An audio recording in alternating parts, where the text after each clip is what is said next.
Welcome back to What Arty Noobs with General Disturbance. This is an AMX 13F3 AM, the French Tier 6 SPG, and we're located on the north spawn of Malinovka, and it's under the command of Burntbear. And I think you can see there's a little symbol on the side of his vehicle. It's difficult to see. Well, I can't see what that symbol is, but there is a little symbol on the side. In fact, it's on both sides. And I do know that Burntbear is Australian, and so this is going to be quite an interesting battle, I think. I'll shout out to all the SEA members of What Arty Noobs.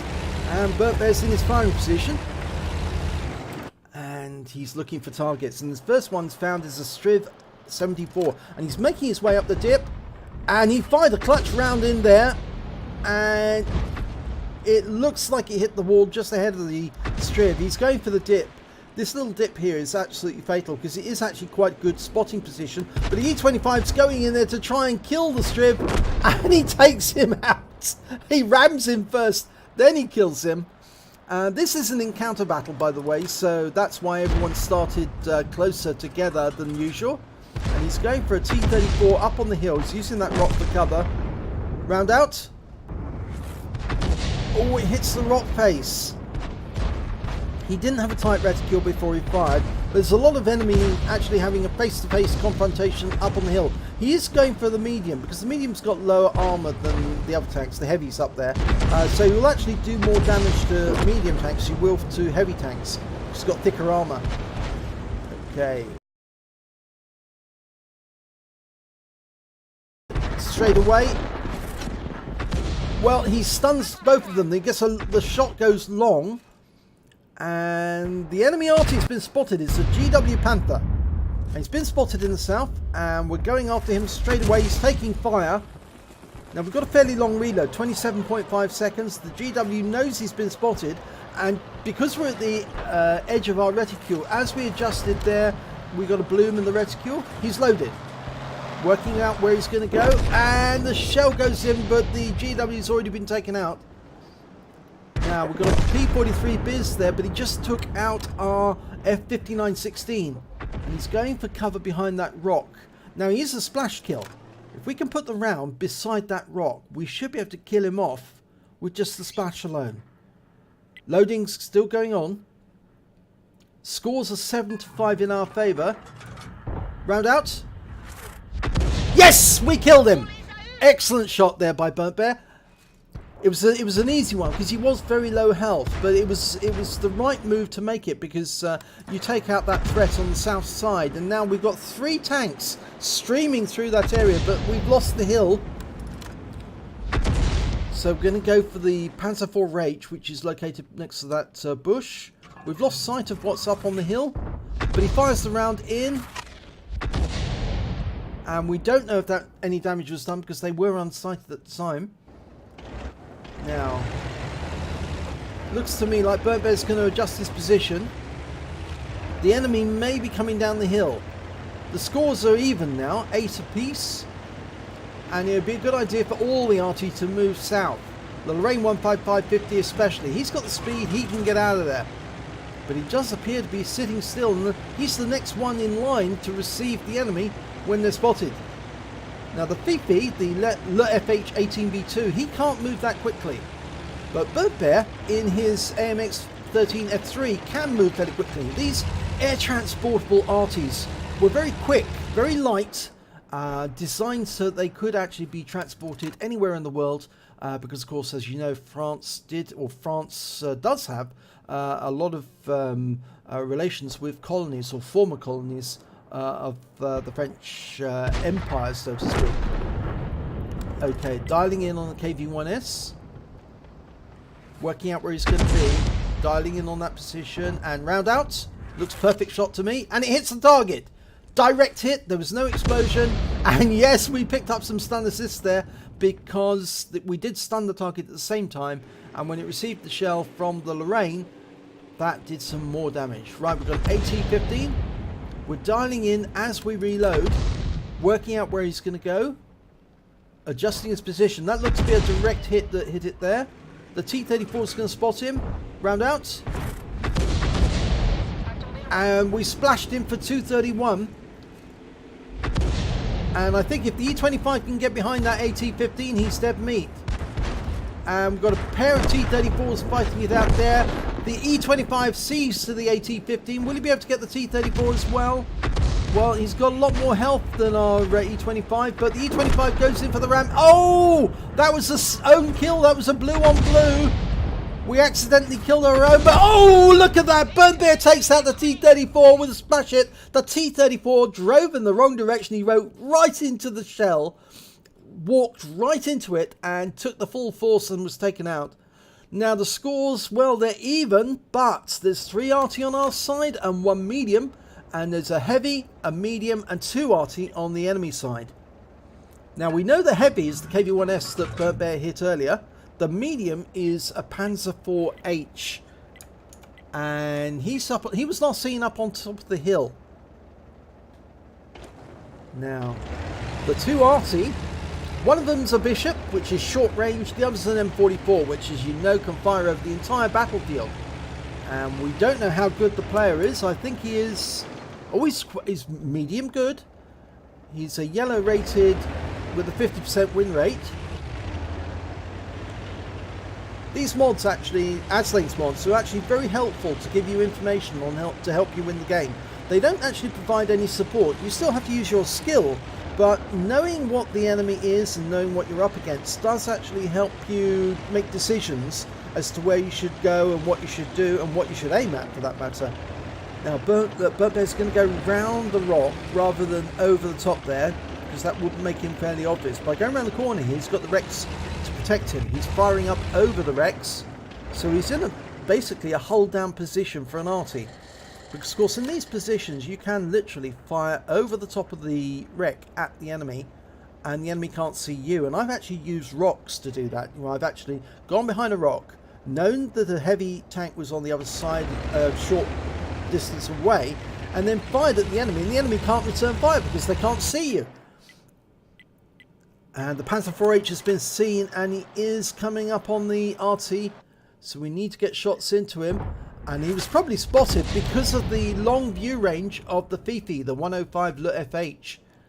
And there's KV-1S, and he's near the cap, but he hasn't gone in yet. We're still a long way from reloading, and it looks to me like, oh, both Artys fired there. Looks to me like the KV-1S is trying to join up with his Panzer IV-H colleague. We're lining him up for a shot, trying to work out where he's going to be. Stopped to shoot. We're loaded. He's tracked. Round out. Oh, kill shot. 230 right into the side. Weakest armor. Well, it's at the rear, but the side armor will do just as well. And that means it's now 3 versus 3. We lost the Rain 15550, unfortunately. But our M4, who's our medium, is moving up to a position to spot the Panzer IV-H. We've got the Fifi, which has got a great fire rate. And of course, we've got the firepower of Burntbear's AMX F3, 13 F3. There's a 155mm howitzer from a First World War design, but it's an updated version. And they are very, very efficient Artys, the AMX 13 F3. They were sold around the world to various other armies. And as I say, they're very easy to transport. They're very light. They actually only have, when the Arty's on the move, it only has a 2-man crew, the driver and the commander. The rest of the crew move about in an armoured personnel carrier or a truck, and they carry all the ammunition as well. There's only a few rounds of ammunition actually on the Arty at any one time. Now we're trying to spot the Panzer IV-H, possibly by the damage he'll be doing as he moves. Okay, right, now he's been spotted by the M4, I think. We lost the M4, and we just lost our Fifi. The Panzer IV-H has obviously got the derp gun, working out where he's going to go, and oh, we splashed him to death. 106 hit points, beautiful. He didn't actually have to hit him. The 155mm howitzer is so strong, we didn't actually have to hit him to kill him. And actually, our M4 is not dead. He's just there. He's So it was only the Fifi that was spotting, and he obviously had to poke up to see where the Panzer IV-H was, and that enabled the Panzer IV-H to kill him. I missed where the M4 had actually gone. I didn't see him head south, but it looks to me like he's headed for the Arty. Now we're theorising that the enemy Arty, which is the M44 and the Bishop, are going to be in the southwest corner, and we found that one of them, southeast corner, there's the M44, and he just fired at our M4 and missed. We're dialing in. 7 seconds to fully dial. Oh, he splashed him. 92 hit points, and the M4 finishes him off. So we picked up the stun assist there. That means there's only one Arty left, and that will be the Bishop. And I think the Bishop's going to be located up near the spawn point, near that figure 1 on the map. The M4's headed north, and Burntbear is headed north as well. There's only 4 minutes to go. Now we could cap. We could start capping now. That would force the Bishop to come south.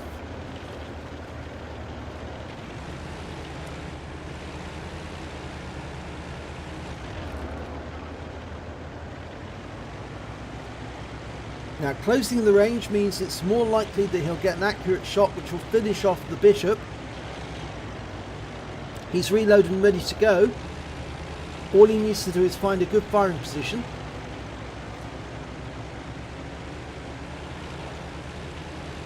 Or is he going to cap? I think he is going to cap. That's good. It guarantees the win.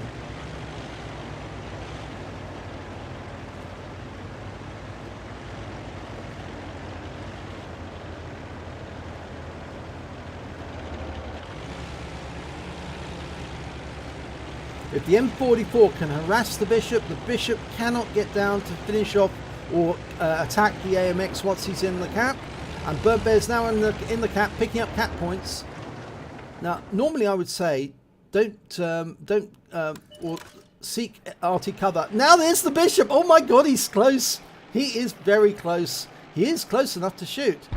Burntbear fires around and gets a massive hit. 339 hit points. Massive hit. Looks like the M4's got the derp gun. He fired as well, but he missed the target. Oh, but he fired the second time and got him. And that's the win. That was so close. I was about to say that you don't go to the obvious position to seek cover. You move away from the obvious position, but that Bishop was well close to the cap.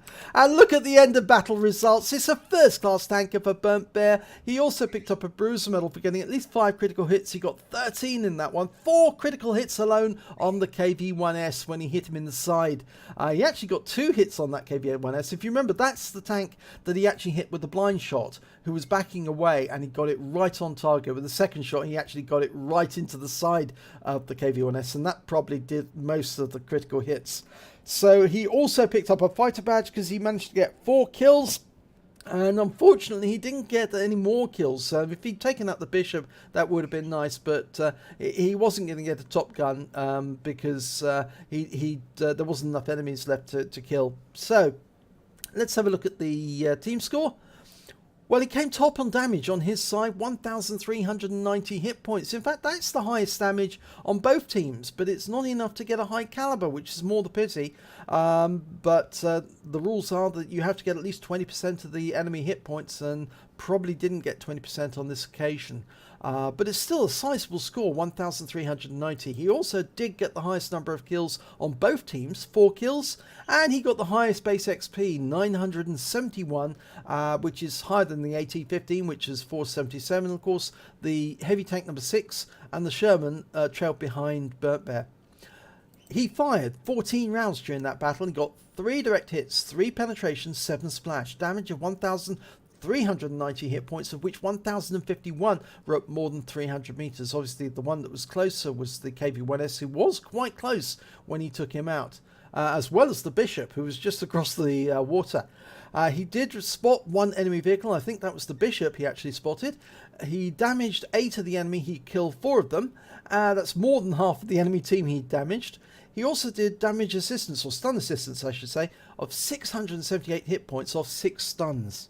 He captured 21 capture points, and on a premium account he earned 40,829 credits, and after ammunition resupply he had 26,829 credits left over. He received 1,457 XP, times 3 for the first victory of the day, so he took away 4,371 experience points altogether. It was a very tight win, but he did handle that AMX 13F3 very well. In fact, it is a difficult Arty to play well because it's got such a long reload. It's accurate, it's very mobile, you can get about, but the problem is dialing in on target takes time, and the length of the reload means that you can't get that many shots out as you can with the AMX, with the M44.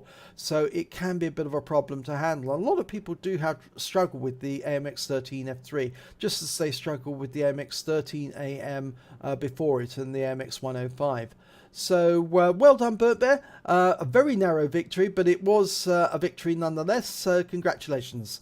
So, if you enjoyed this replay, please give it a like and do subscribe to our channel, and hopefully it'll be your replay that I'll be featuring in the next video.